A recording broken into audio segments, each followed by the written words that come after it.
আজকে আমাদের রান্না হবে ডুমুর।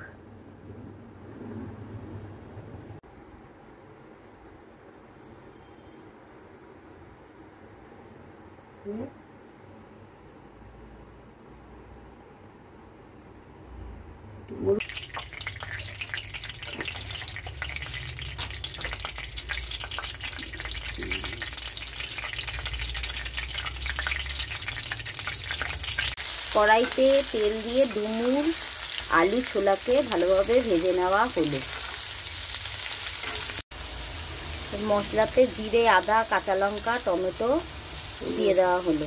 হলুদ, ভালোভাবে বাটা মশলা দিয়ে এবার ডুমুরটাকে কষানো।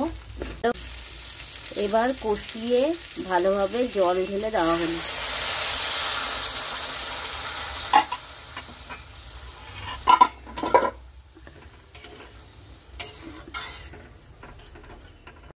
ঘি আর গরম মশলা দিয়ে নামিয়ে দেওয়া হলো। তৈরি আমার ডুমুরের তরকারি।